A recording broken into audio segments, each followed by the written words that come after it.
최근에는 미국 정부에서 그런 얘기도 했죠. 이미 보유한 금을 팔고 비트코인을 사자. 그렇기 때문에 금을 비트코인으로 바꾸는 흐름들을 정말 미국이 드라이브를 걸 수 있다라고 보이고, 중국 자체도 금을 모으는 게 이 게임인 줄 알았더니 미국의 금을 팔고 비트코인을 모으면 이게 금을 모으는 게임이 아니라 금을 팔고 비트코인을 모으는 게임으로 이 게임의 룰이 바뀌기 시작하는 겁니다. 그러면 중국도 영향을 받겠죠? 당연히 이제 금 가격이 하락되기 시작할 것입니다. 트럼프가 비트코인을 선택한 이유는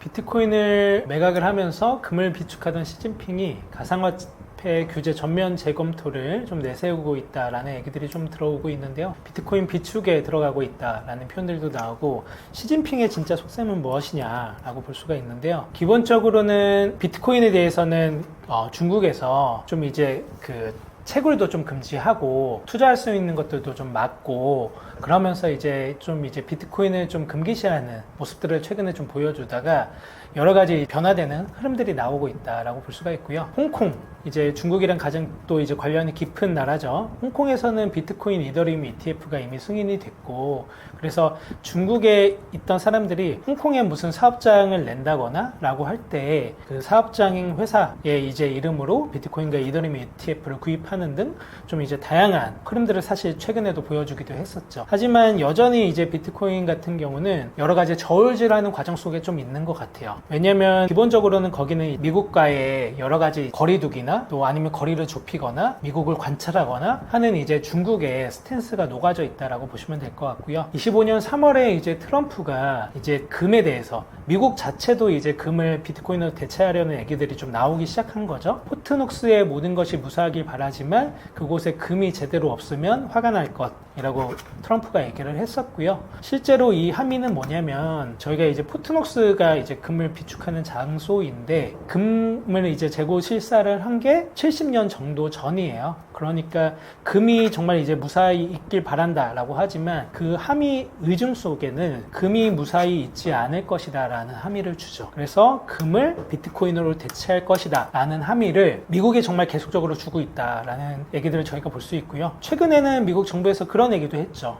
이미 보유한 금을 팔고 비트코인을 사자 라는 얘기까지도 나오고 있죠. 그렇기 때문에 금을 비트코인으로 바꾸는 흐름들을 정말 이제 미국이 드라이브를 걸 수 있다라고 보이고, 시진핑 자체, 중국 자체도 금을 모으는 게 이 게임인 줄 알았더니 미국의 금을 팔고 비트코인을 모으면 이게 금을 모으는 게임이 아니라 금을 팔고 비트코인을 모으는 게임으로 이 게임의 룰이 바뀌기 시작하는 겁니다. 그러면 중국도 영향을 받겠죠. 그래서 당연히 이제 금 가격이 하락되기 시작할 것이니까. 그렇다고 해서 바로 금을 팔기도 어렵고, 그럼 우리 어떻게 해야 되냐, 정말 이제 여러 가지 논의들을 하고 있는 상황 속에 있다라고 이제 볼 수가 있을 것 같고요. 그래서 이제 중국이 그런 정책들, 금을 어떻게 할지, 비트코인을 어떻게 할지 이런 것들을 논의하는 과정 속에 있다고 생각하시면 좋을 것 같습니다.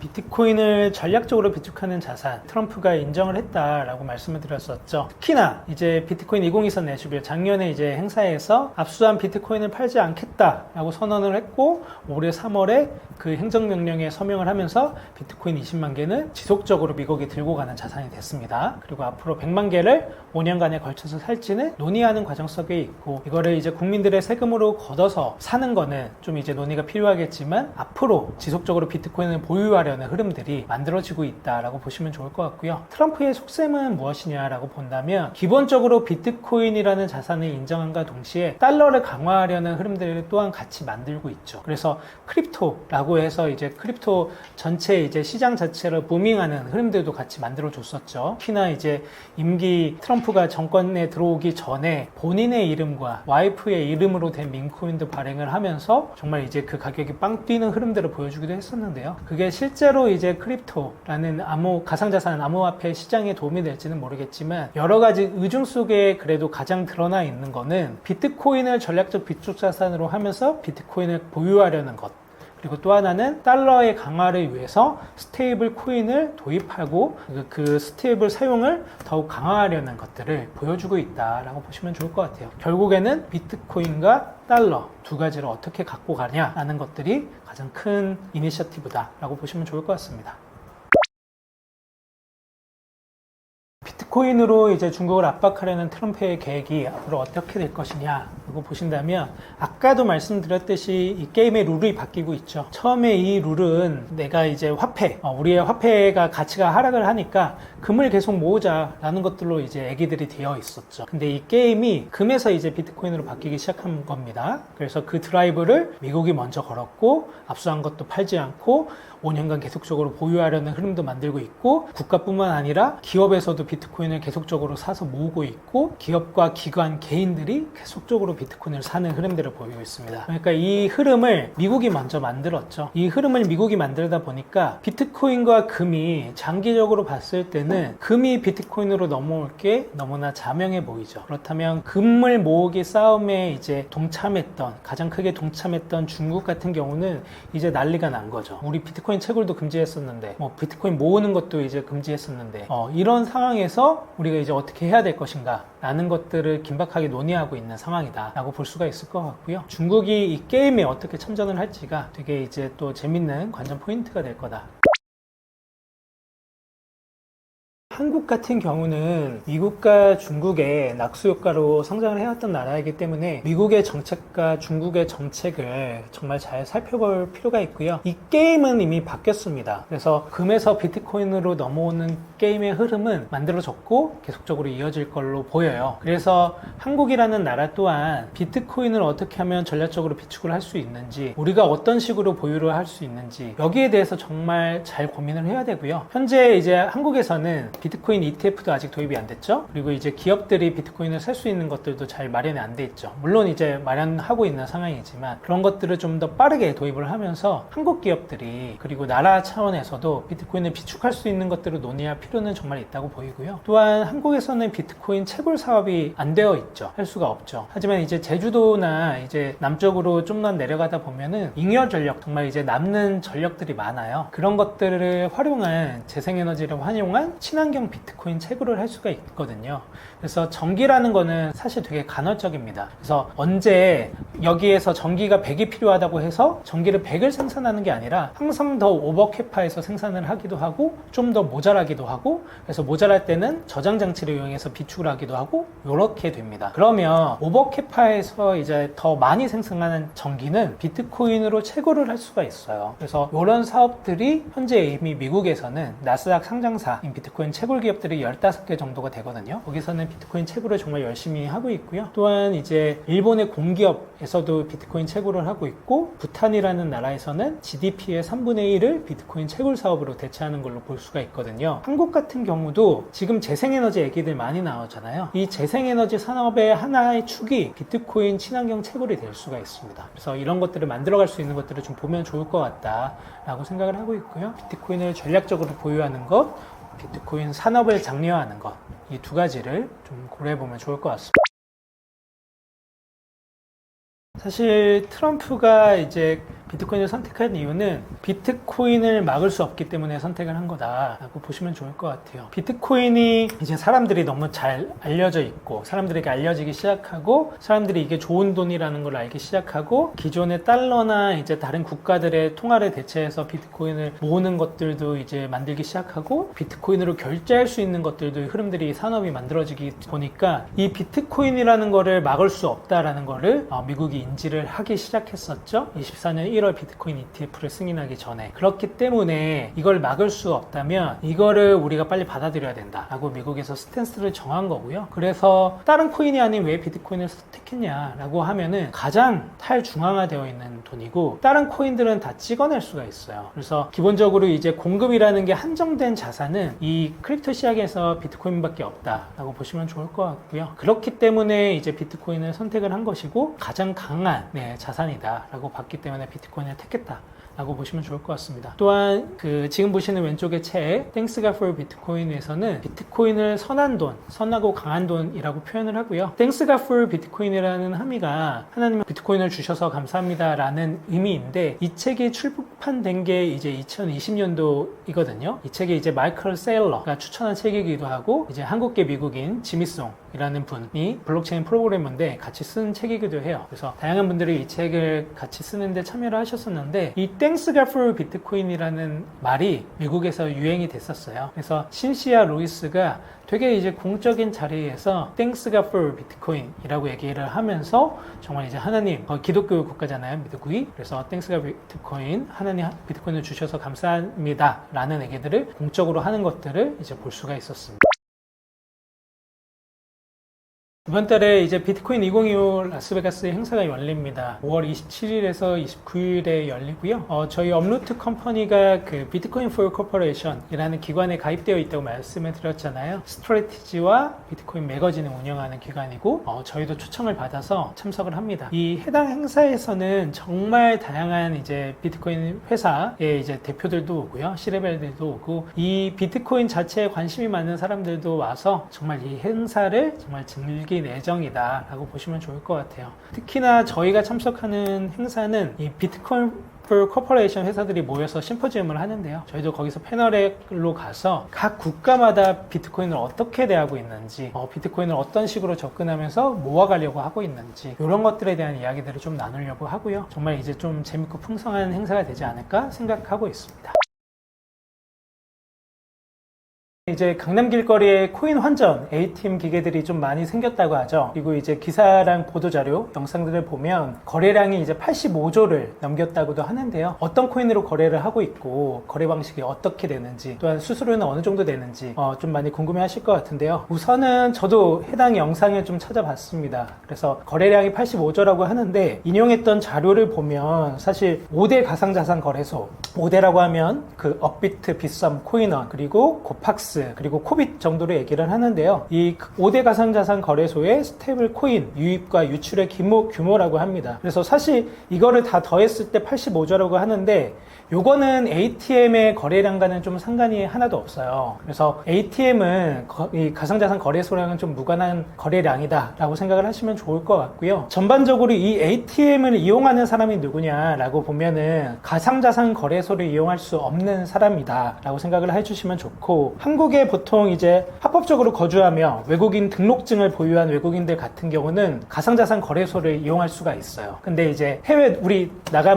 우리도 이제 해외 나가지만 해외에 나간 사람들은 ATM기를 이용해서 환전을 하잖아요. 그래서 한국에 들어온 사람인데 환전을 하려고 할 때 코인 환전 ATM을 이용할 수 있다라고 생각하시면 좋을 것 같고요. 그리고 어떤 코인으로 거래를 하냐라고 보시면 우리가 잘 알고 있는 비트코인과 이더리움, 가장 이제 메이저한 코인들이겠죠. 그리고 USDT, USDC처럼 달러에 패깅된 스테이블 코인들을 거래를 한다라고 생각을 하시면 좋을 것 같아요. 그리고 은행 수수료는 어느 정도 나갈지 좀 궁금해 하시는데, 이게 한국에서는 다윤 KS라는 샌드박스, 현재 이제 신청해서 사업을 하고 있는 곳에서 이제 운영을 하고 있는 거거든요. 저도 이제 살펴보니까 수수료가 한 3.5% 정도 되는 것 같아요. 그래서 국내에 있는 거래소보다는 조금 비싼 수준이겠죠. 하지만 이제 국내 외국인들이 들어왔을 때 이용할 수 있는 어느 정도의 수준이니까 그래도 좀 활발히 이용하고 있다라고 보이고요. 보통 이제 거리마다 놓여있는 ATM 기를 몇 명 정도가 이용을 할지 자료를 보니까 한 5에서 10건 정도를 하나의 ATM에서 이제 외국인들이 이용한다라고 보여지는 것 같습니다.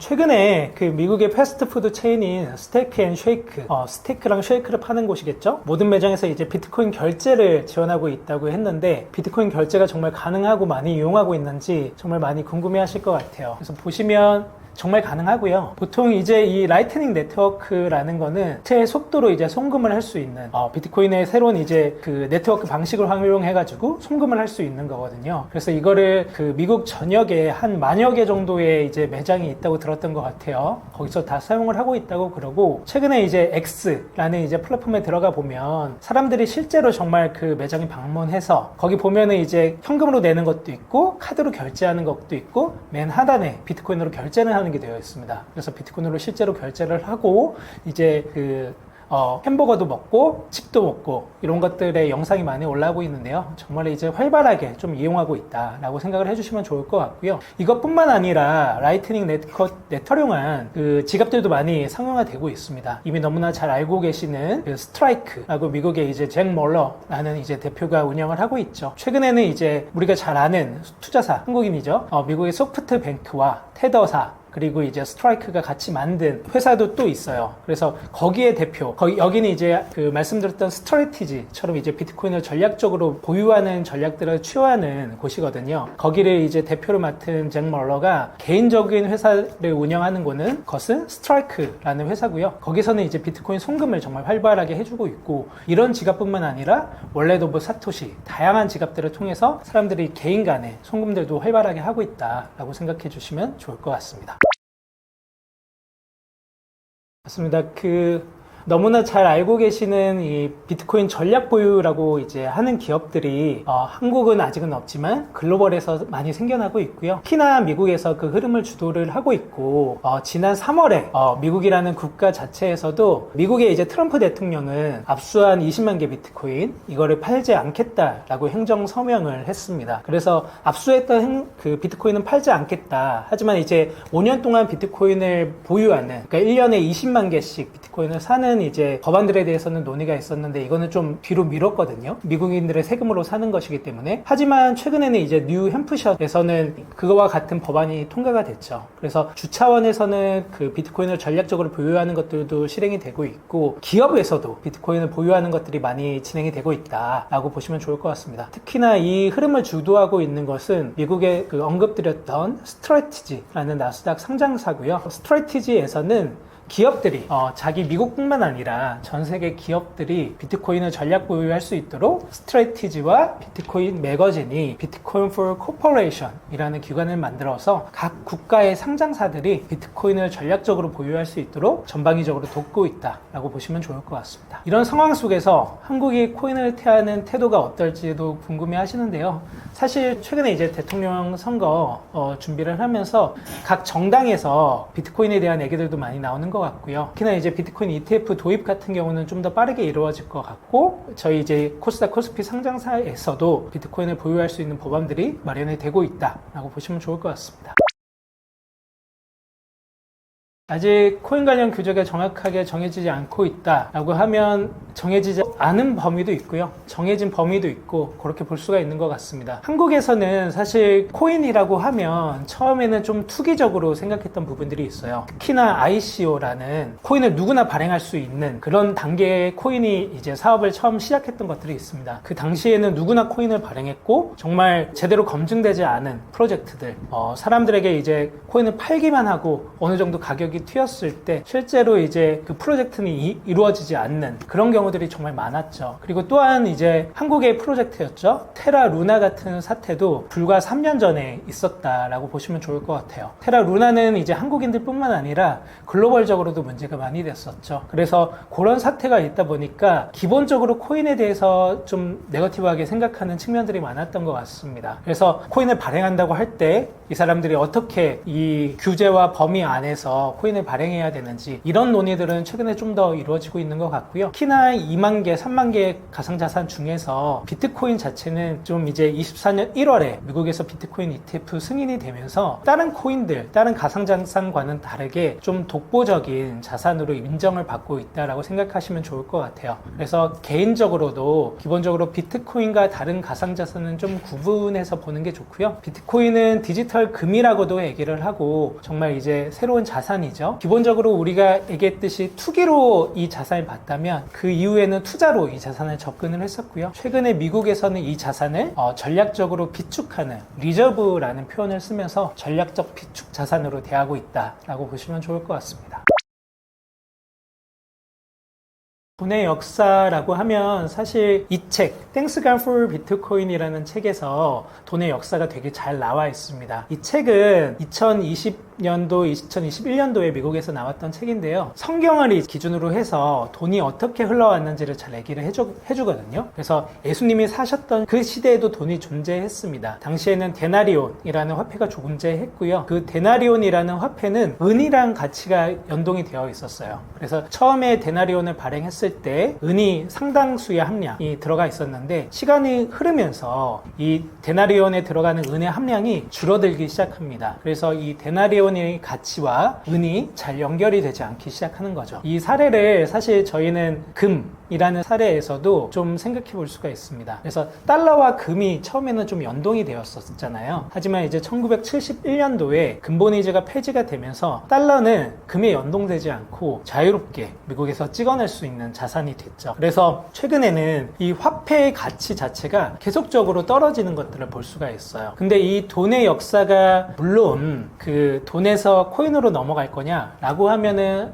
일반화하기는 어려운 측면들이 있습니다. 대부분의 코인들 자체가 기존의 돈처럼 중앙화되어 있고 그 위에 이걸 발행한 사람이 찍어낼 수 있고 어떤 것과 가치가 연동되어 있지 않기 때문에 대부분의 코인들은 가치가 없다라고 볼 수가 있고요. 비트코인은 좀 다른 특성을 갖고 있습니다. 한정된 공급량이 있고 정말 이제 블록체인 시스템 안에서 분산화되어 있고 그리고 누구나 이 시스템에 참여를 할 수 있기 때문에 노드로 참여를 할 수 있기 때문에 정말 가장 탈중앙화된 자산이라고 볼 수가 있는데요. 그래서 이제 기존의 그 금을 미국이 이제 전략적으로 비축하는 자산이었다면 비트코인으로 넘어가고 있는 흐름이다라고 보시면 좋을 것 같고요. 미국은 금을 대체제로서 생각하고 있는 것은 저는 아니라고 생각을 하고요. 우리가 대체제, 보완제로 설명을 많이 하잖아요. 미국은 달러를 계속적으로 강화를 하고 싶을 겁니다. 그래서 달러라는 자산과 커런시와 화폐와 비트코인이라는 자산과 화폐의 속성을 동시에 갖고 있는 이 돈을 둘을 같이 보완하면서 사용할 수 있는 것들을 장기적으로 계획하고 있다라고 보시면 됩니다.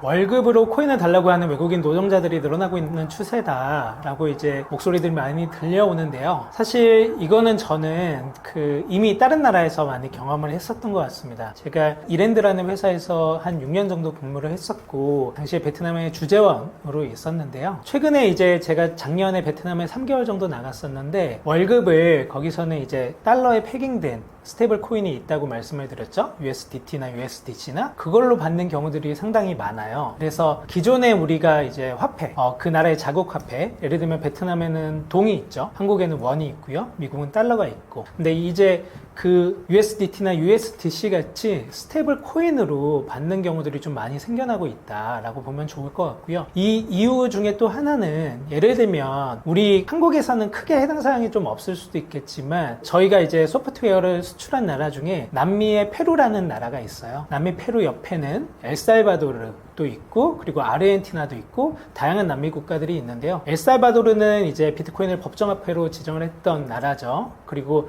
그 옆에 아르헨티나 같은 경우는 화폐의 가치가 5년 동안 95% 하락을 한 나라입니다. 그래서 자국의 화폐 가치가 계속적으로 떨어지는 거죠. 그런 나라에서는 월급을 만약에 돈으로 받는 순간 그거는 구매력이 없는 돈을 계속적으로 받는 거기 때문에 문제가 생기겠죠. 그래서 그 돈을 빠르게 어떤 걸로 바꿔야겠죠. 그 중에 하나가 달러일 것이고 그 중에 하나가 달러랑 패깅된 스테이블 코인이나 USDT나 USDC 같은 스테이블 코인이겠죠. 그래서 그런 곳들에서 그 스테이블 코인의 니즈들이 많이 생겨나고 있는 겁니다. 그래서 누구나 전 세계에서 달러를 내가 달러로 임금을 받을 수 있다라고 생각을 하면 강한 화폐니까 그런 것들을 선호하는 나라들이 있겠죠. 그래서 그런 흐름들이 많이 생기고 있다라고 보시면 좋을 것 같고 앞으로 코인의 미래는 어떨 것 같냐라고 이제 물어보신다면 코인의 미래는 사실 글쎄요. 저도 이제 함부로 얘기하기는 어렵지만 미국에서 드라이브 하고 있는 축이 크게는 두 개라고 생각을 합니다. 첫 번째는 비트코인을 전략적으로 계속적으로 비축하는 거고요. 두 번째는 달러를 강하게 만들기 위한 수단으로 스테이블 코인을 강화를 하는 겁니다. 최근에 이제 스테이블 코인에 관련된 법안들을 많이 논의를 하기도 했었는데요. 제가 그 스테이블 코인으로 예시를 든 게 USDT와 USDC죠. USDT는 테더라는 회사에서 만든 거고요. USDC는 미국 나스닥 상장사인 코인베이스에서 만든 겁니다. 그래서 USDT 같은 경우는 사실 미국에서 감시를 하기가 어려운 구조였어요. 이게 달러랑 패깅되어 있는 돈인데 스테이블 코인이 얘네가 진짜 정말 미국 국채를 그만큼 들고 있는지 발행한 것만큼 그래서 미국에서 항상 테더를 좀 감시하기를 원했었거든요. 그래서 이번에 스테이블 코인 법안을 만들면서도 이 달러를 발행하는 것들을 좀 더 자유롭게 하면서 미국 안에서 미국의 규제를 따르면서 할 수 있도록 많이 법안들이 만들어지고 있습니다. 그래서 그런 것들을 논의하고 있는 과정에 있다라고 봐주시면 좋을 것 같습니다. 비트코인이라고 하면 어떤 생각이 드세요? 네, 어떤 분들은 화폐로 얘기를 하시기도 하고 어떤 분들은 디지털 금으로 얘기를 하다 보니까 이게 화폐인지 자산인지 좀 헷갈리는 분들도 계실 겁니다. 비트코인은 화폐도 되고 자산도 되는 독특한 돈이고요. 그렇기 때문에 많이들 아시는 우리나라에서 좀 유명한 비트코이너 오태민 작가님께서는 비트코인을 오리너구리라는 생물에 비유를 하기도 했습니다. 이 오리너구리라는 생물이 처음에 발견이 됐을 때 이게 어디에 속하는 동물인지를 파악을 못했었거든요. 그래서 이 오리너구리를 규정을 하는데 상당히 오랜 시간이 걸렸다라고 이제 역사적으로 나와 있고요. 이 비트코인 또한 처음에 이제 나왔을 때 사람들이 되게 헷갈려했죠. 야, 이게 골드야? 아니면 커런시 화폐야? 라고 했는데 최근에 이제 들어가는 흐름들 속에서는 비트코인은 화폐이자 자산이다 라고 생각해 주시면 좋을 것 같고요. 또 하나 Thanks God for Bitcoin이라는 최근에 제가 이제 번역하고 국내에 출간한 이 책을 보면 비트코인은 강하고 선한 돈이다 라고 나와 있습니다. 기존의 화폐들 같은 경우는 이제 지도자에 따라서 어떤 국가의 지도자에 따라서 정말 이제 국가의 지도자에 휘둘리면서 사용되었던 것 같아요. 처음에 제가 설명드렸던 예수님이 사셨던 시대에 로마 시대의 데나리온 같은 경우도 그랬고요. 그리고 우리가 방금 언급드렸던 이제 남미 어떤 국가에서 무능하고 악한 지도자들에 의해서 그 나라의 화폐가 잘못 사용되는 경우들이 많이 있을 거예요. 특히나 이런 선거철이 다가오면 다양한 후보들이 다양한 공약을 내세우면서 돈을 어떻게 하면 풀지 얘기들을 많이 합니다. 근데 성장이 뒷받침되지 않고 통화량만 공급이 된다고 하면 어떻게 될까요? 문제들이 많이 생기겠죠. 그런 것들을 해칭하기 위한 돈이 비트코인이라 생각을 하시면 좋고, 그래서 이 Thanks God for 비트코인에서는 비트코인을 강하고 선한 돈이다 라고 묘사를 하고 있습니다. 비트코인이 정말 강하고 선한 돈이다 라는 것을 이 영상을 쭉 보시면서 이해하셨을 거라고 생각을 합니다. 그래서 비트코인은 정말 잘 꾸준히 오랫동안 모으면 좋은 자산이고요. 저희 비트세이빙이라는 서비스가 비트코인을 적립식으로 투자하면서 잘 모을 수 있는 그런 서비스이기 때문에 Thanks God for 비트코인도 읽어보시고 Thanks God for 비트코인에 있는 비트세이빙 1개월 이용권도 잘 이용하시면서 비트코인을 잘 모아가시기를 바랍니다. 감사합니다.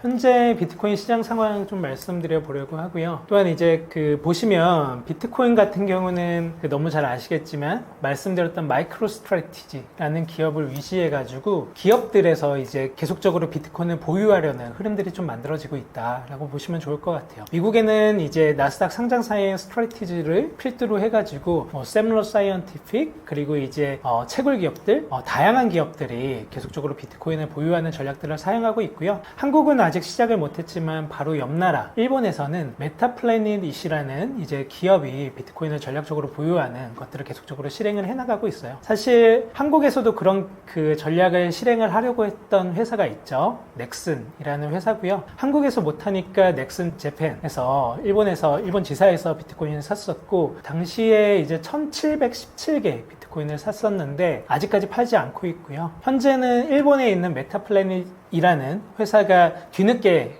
비트코인 보유 전략을 따라서 실행을 했지만 넥슨의 재팬보다 훨씬 더 많은 수량을 현재는 한 6,000개 가량을 갖고 있다라고 보시면 좋을 것 같아요. 그래서 한국에서도 이런 흐름들이 만들어질 거다라고 생각하시면 좋을 것 같습니다. 기본적으로 비트코인 가격이라는 거는 항상 이제 변동성이 크다라고 생각을 하시면 좋을 것 같고요. 최근에 이제 비트코인 가격이 좀 떨어졌던 이유는 사실 비트코인은 잘 방어를 한 편이라고 생각을 해주시면 좋을 것 같고요. 미국에서 이제 관세 정책의 발표를 하면서 중국이나 이제 다른 국가와 협상을 하는 가운데 시장이 매우 불확실했던 부분들이 있죠. 그래서 그 가운데 사실 나스닥이나 S&P 같은 경우는 훨씬 더 떨어졌고요. 현재 이제 비트코인이 오히려 더 잘 버텨준 거라고 보면 좋을 것 같고요. 비트코인은 이제 최근에는 오히려 기존의 정고점인 1월의 정고점이 이제 10만 9천 달러 정도 됐던 것 같거든요. 그 수준을 거의 다 회복했다라고 보시면 좋을 것 같아요.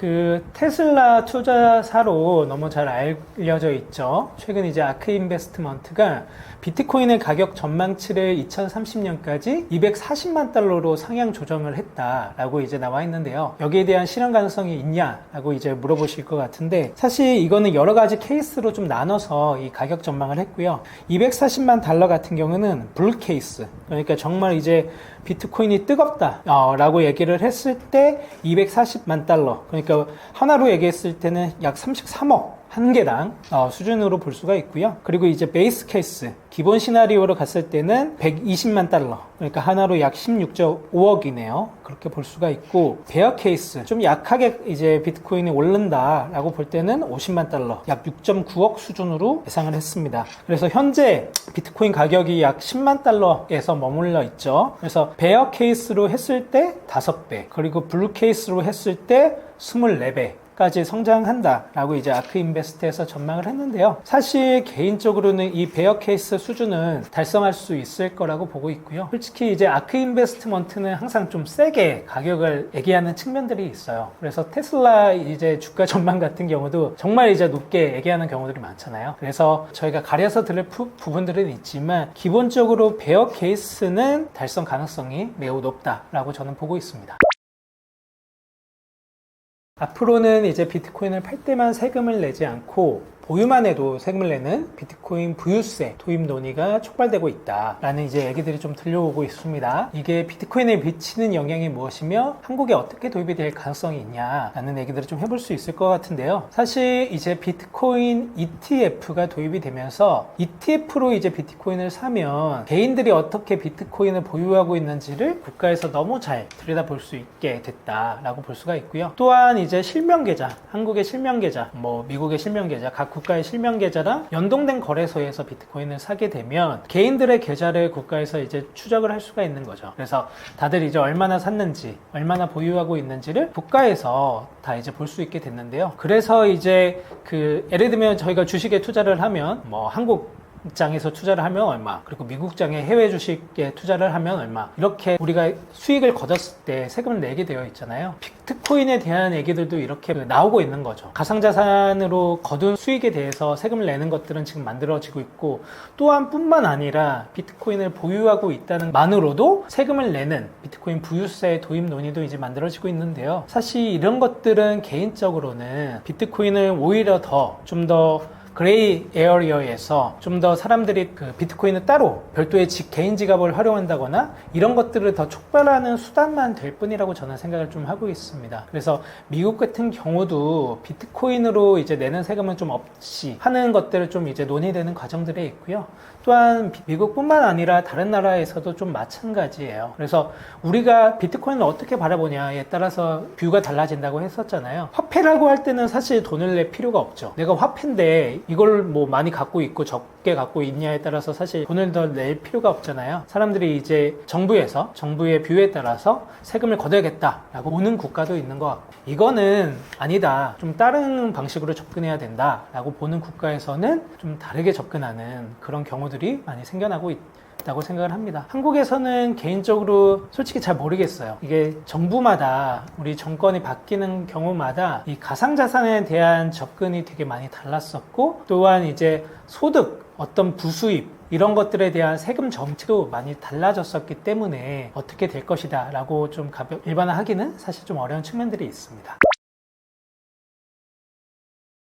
최근에 이제 비트코인뿐만 아니라 다양한 자산들을 복리투자법으로 월 1억 이상으로 벌고 있다라면서 인증하시는 분들이 많이 생기고 있는데요. 개인적으로 이제 추천할 만한 이제 투자법이 또 있는지 여쭤보신 것 같습니다. 저 개인적으로는 지금 보시는 왼쪽에 있는 Thanks God for Bitcoin의 저희 서비스, 비트코인 적립식 투자 서비스 비트세이빙 1개월 이용권도 들어가 있는데요. 개인적으로 비트코인이라는 자산 자체는 적립식, 그냥 정말 기계적으로 살 때 가장 크게 빛을 발하는 자산이라고 생각을 합니다. 예전에 1억 모으기, 미래 에셋에서 1억 모으기들을 계속적으로 운동을 만들었던 거를 기억을 하실 거예요. 그래서 보시면 미래 에셋에서 예전에 적립식 투자 총서를 발간을 하면서 거기에 그런 표현이 있었거든요. 적립식 투자가 가장 잘 어울리는 자산은 변동성이 있는 자산이다. 왜냐면 이게 올라갈 때도 있고 내려갈 때도 있다 보니까 올라갈 때 내려갈 때 다 먹을 수 있으려면 그냥 그냥 꾸준히 사는 게 가장 좋다. 그리고 업사이드가 큰 자산들은 그냥 계속 꾸준히 사는 게 정말 좋은 방법이다 라는 것들을 알 수가 있고요. 근데 사람의 심리상 이것들을 잘 못하죠. 그래서 기계적으로 내가 어떤 적립식으로 투자할 수 있는 방법들을 구축해 놓으면 좋고요. 그런 거를 자동화한 게 저희 서비스라고 생각하시면 좋을 것 같습니다. 그 자동화된 투자법이 비트세이빙이다 라고 말씀을 드릴 수 있을 것 같고요. 일반적인 적립식 투자와 비트세이빙이 좀 다른 점이 있어요. 비트세이빙에는 AI와 블록체인 온체인 데이터 분석을 통해서 비트코인을 쌀 때 더 많이 사주고 비쌀 때 더 적게 사주는 기능들도 들어가 있거든요. 그래서 이거는 저희는 스마트 저금통이라고 부르고 있고요. 지속적으로 버전업을 하면서 이 기능들을 업데이트하고 있습니다. 그래서 블록체인 네트워크 상에 기록된 데이터를 온체인 데이터라고 하는데요. 이 지표를 조금 분석할 때 현재 시장이 좀 기회 구간인지, 그러니까 더 사도 되는지, 과열 구간이라 좀 덜 사야 되는지 이런 것들을 좀 분석을 할 수가 있거든요. 그래서 이런 것들로 구매 비중을 좀 조절해 주면서 스마트하게 적립식 투자하는 서비스들도 생겨나고 있는 것 같습니다. 하반기 비트코인 전망, 저는 좋게 보고 있습니다. 기본적으로 5월과 6월은 5월과 6월이라고 하니까 상반기이긴 하네요. 5월과 6월이 특히나 좀 더 좋은 흐름일 거라고 생각을 하고요. 5월 이제 27일에서 29일 사이에서는 비트코인 라스베가스라는 이제 미국에서 가장 큰 비트코인 행사가 열립니다. 작년에는 이제 비트코인 2024 내슈빌이라는 행사에서는 현재는 이제 트럼프 대통령이지만 당시에는 후보였던 이제 트럼프 후보가 나와서 미국이 이제 압수한 비트코인을 팔지 않겠다, 그리고 게리 겐슬러를 해고하겠다 라는 등의 이제 발언들을 하면서 비트코인 가격이 상당히 많이 뛰었던 것들을 볼 수 있으실 거예요. 올해는 이제 트럼프는 나오지 않지만 뭐 깜짝으로 갑자기 나올 수도 있겠죠. 제이디 벤스 미국의 부통령은 이제 해당 행사에 참석을 하기로 했고요. 그래서 어떤 이제 어나운스들이 이번 행사에서 있을지도 좀 많이 기다려지기도 하고요. 6월 같은 경우는 이제 금리 인하에 대한 기대감들도 좀 올라오면서 유동성이 어떻게 좀 더 풀릴지들을 많이 주목을 하고 있는 것 같습니다.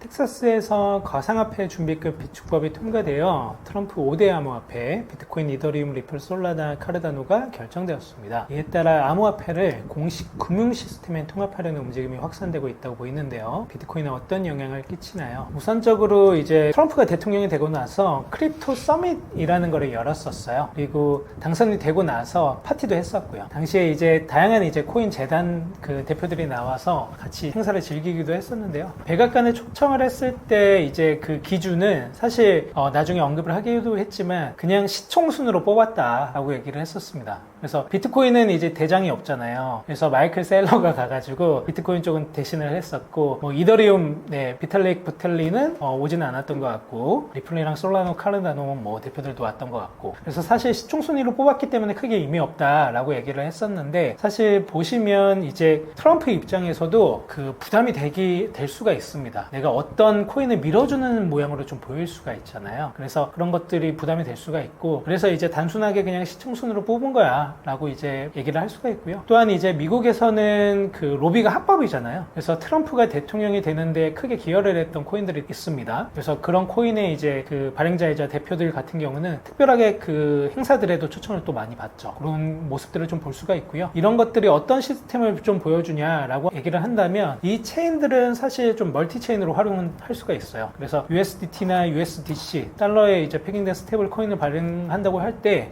이더리움에서 발행을 할 수도 있고, 뭐 다른 이제 체인에서 발행을 할 수도 있고 그렇거든요. 근데 어떤 체인에서 발행을 했을 때, 그리고 그 어떤 체인에서 발행한 게 정말 이제 상위 스테이블 코인에서 이제 시총을 먹을 때 그 재단의 대표들은 그게 중요하겠죠. 그래서 그런 것들을 더욱더 잘 트럼프 대통령과 트럼프 대통령 측근들과 이야기를 나누고 싶어 하겠죠. 그런 흐름들 속에 있다라고 보시면 좋을 것 같고요. 비트코인 자체는 사실 스테이블 코인과는 좀 별개로 독립되어 있습니다. 비트코인은 비트코인이고 달러는 달러 라고 말씀을 드렸기 때문에 비트코인은 비축 자산으로서 잘 갈 거고요. 스테이블 코인은 달러를 강화하기 위한 수단으로서 또 갈 것이다 라고 보면 좋습니다.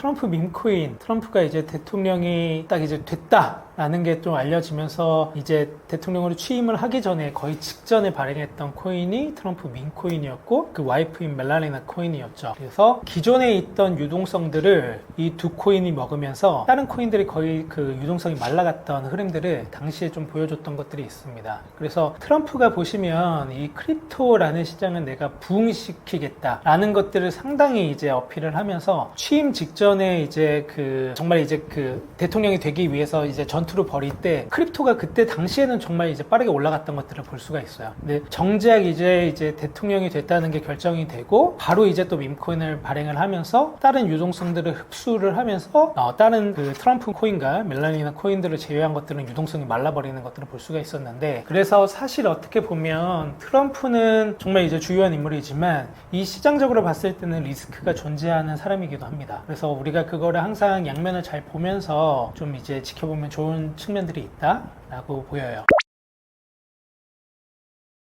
우선은 이제 코인 정책들, 정말 이제 가상자산 소득에 대한 이제 과세는 좀 2년 정도 유예가 됐잖아요. 그리고 이제 비트코인 선물과 현물 ETF, 그리고 이제 기업들과 기관들 비트코인을 보유할 수 있는 것들에 대한 것들, 그리고 이제 실명 계좌를 기업들이 발급받을 수 있는 것들, 이거는 비트코인 기업 보유와도 연관이 되네요. 그런 것들을 지속적으로 논의를 하고 있고요. 이 흐름은 이제 글로벌적인 국제적인 흐름이 있기 때문에 막을 수가 없습니다. 그래서 한국에서도 이제 기업들이 비트코인을 보유하게 할 것이고요. 비트코인 선물 현물 ETF도 열릴 것이다 라고 보시면 좋을 것 같아요. 그래서 이 시장은 열릴 텐데 이 시장을 한국에서 리드를 할 수가 있을 것이냐, 여기에 대한 것들이 좀 많이 좀 논의가 되고 있는 것들 같고요. 또한 그 비트코인이 투기에서 투자해서 산업으로 바뀌어가고 있다는 것들을 말씀드렸던 것 같습니다. 하지만 아직 이제 비트코인은 채굴에 대한 것들은 법적으로 틀이 마련되지 않은 그런 곳이거든요. 그래서 그런 것들에 대한 논의도 많이 필요하다고 저희는 보이고 있고요. 그래서 기본적으로 이 흐름 속에서 코인에 대한 것들을 우호적으로 제도권 안으로 계속적으로 들어올 텐데, 결국에 이거는 과세 정책과도 엮일 수밖에 없습니다. 2년 이제 가상자산 과세에 대한 것들이 유예가 됐지만 어떤 정부가 취임하냐에 따라서 이 비트코인,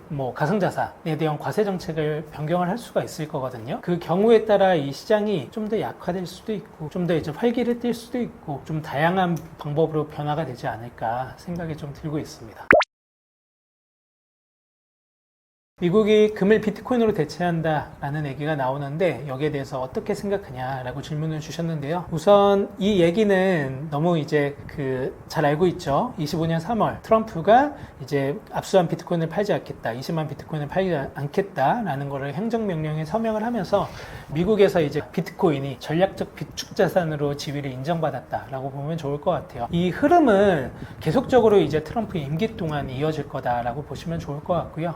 예전에 이제 금을 모으는 게임이었다면 이제는 금이 아니라 비트코인을 모으는 게임으로 이제 바뀌었다라고 보시면 좋을 것 같고, 이 흐름을 단순히 이제 국가만 이제 리드를 하는 것들이 아니라 마이크로 스트래티지라는 기업 그리고 나스닥에 상장되어 있는 다양한 기업들이 리드를 하고 있고요. 이 기업이 이제 비트코인 for Corporation이라는 기관을 만들었다고도 말씀을 드렸죠. 이 기관이 각국의 기업들, 각국의 상장된 기업들이 비트코인을 보유할 수 있도록 하는 흐름도 같이 만들어주고 있다라고 보시면 좋을 것 같습니다. 러우 전쟁 같은 상황에서 비트코인이 이제 안전자산으로 여겨지며 가격이 급등하기도 하는 현상들, 그리고 정치적 상황뿐만 아니라 국가 간의 갈등이 비트코인에 미치는 영향, 저희가 좀 살펴볼 수 있을 것 같고요. 우선 전쟁이라는 거는 정말 일어나서도 안 되고 정말 이제 비극적인 상황이겠죠. 전쟁이 일어나면 자기의 자산을 보존하기가 힘들어지죠. 그래서 내가 어딘가를 이동을 한다고 했을 때, 국경을 넘어서 이동을 한다고 했을 때 정말 쉽게 이제 보관해서 갖고 갈 수 있는 게 비트코인 이다 라고 볼 수가 있고요. 그런 시기 같은 경우에 이제 비트코인이 정말 각광을 받습니다. 그래서 비트코인은 기본적으로 이제 스탠스는 변동성이 있기 때문에 위험 자산, 좀 리스크가 있는 자산으로 인식이 되기도 했었는데요. 결국에 넓은 시계열, 좀 긴 시계열로 보면 비트코인이라는 자산은 계속적으로 이제 변동성은 있지만 자산의 가치가 우상향했었기 때문에, 또한 앞으로도 그럴 것이고, 또 공급이 한정되어 있고 다양한 장점들이 있기 때문에 비트코인을 대체해서 모으는 흐름과, 그리고 어떤 위험 위험 상황 속에서 기존에 내가 갖고 있던 자산을 비트코인으로 바꾸는 흐름들이 지속적으로 만들어지고 있다라고 볼 수가 있고요. 가격은 사실 급등할 때도 있고 어떤 이제 정치적 상황에 따라서 좀 내려갈 때도 있고 한 것 같아요. 그래서 그거는 좀 이제 차이는 있다라고 보시면 좋을 것 같고요. 그리고 국가 간의 갈등이 비트코인에 미치는 영향이 무엇이냐라고 보면 가장 큰 국가 간의 갈등은 현재 미국과 중국이죠. 어떤 나라가 이 패권을 국제 경제 질서 속에서 잡을 것이냐라는 것들을 계속적으로 서로가 논의를 하고 있는 상황 속에 있고요. 비트코인도 그 경쟁 속에, 그 논쟁 속에 같이 포함이 되어 있습니다. 현재 이제 그 미국을 포함한 전 세계 국가에서 가장 많이 사용하는 비트코인 채굴기가 중국의 제품이죠. 그래서 90% 이상의 시장 점유율을 차지를 하고 있고, 실제적으로 봤을 때 이 채굴 시장을 만약에 들여다본다고 하면은 이 채굴 시장의 점유율은 중국이 쥐고 있어요. 그래서 어떻게 보면 미국에서도 이건 리스크가 될 수가 있죠. 그래서 최근에 이제 관세 정책도 많이 발표가 되면서 어떻게 보면 이제 그 미국에서 직접적으로 채굴기를 생산하는 흐름들도 보여주고 있거든요. 그래서 미국에 상장되어 있는 마라홀딩스 같은 경우는 직접적으로 이제 채굴기를 만들려는 노력들을 하고 있고요. 그리고 잭도시가 설립한 블락이라는 기업에서도 본인들이 이제 채굴기를 만드는 흐름들도 보여주고 있어요. 그래서 비트코인은 어떻게 보면 이제 투자에서 산업으로 넘어가고 있는 단계에 있고, 국가의 패권을 좌지우지할 수 있는 정도의 그 산업으로 넘어왔기 때문에 이 산업에서 어떻게 우리가 우위를 점할 것인가가 각 국가 간에 되게 중요한 논의가 되고 있고요. 그래서 비트코인을 빨리 많이 보유하려는 흐름들이 있는 겁니다. 그래서 미국은 압수한 비트코인을 팔지 않는 것이고, 미국에 상장되어 있는 마이크로 스트래티지 같은 경우는 비트코인을 계속적으로 정말 사거든요. 그래서 산 비트코인을 팔지 않고 보유를 하고 있고요. 이 게임에 빨리 들어와서 진입해서 계속적으로 선점하고 승기를 독식하기 위해서 드라이브를 걸고 있다라고 보시면 좋을 것 같습니다. 비트코인이 정말 강하고 선한 돈이다 라는 것을 이 영상을 쭉 보시면서 이해하셨을 거라고 생각을 합니다. 그래서 비트코인은 정말 잘 꾸준히 오랫동안 모으면 좋은 자산이고요. 저희 비트세이빙이라는 서비스가 비트코인을 적립식으로 투자하면서 잘 모을 수 있는 그런 서비스이기 때문에 Thanks God for Bitcoin도 읽어보시고, Thanks God for Bitcoin에 있는 비트세이빙 1개월 이용권도 잘 이용하시면서 비트코인을 잘 모아가시기를 바랍니다. 감사합니다.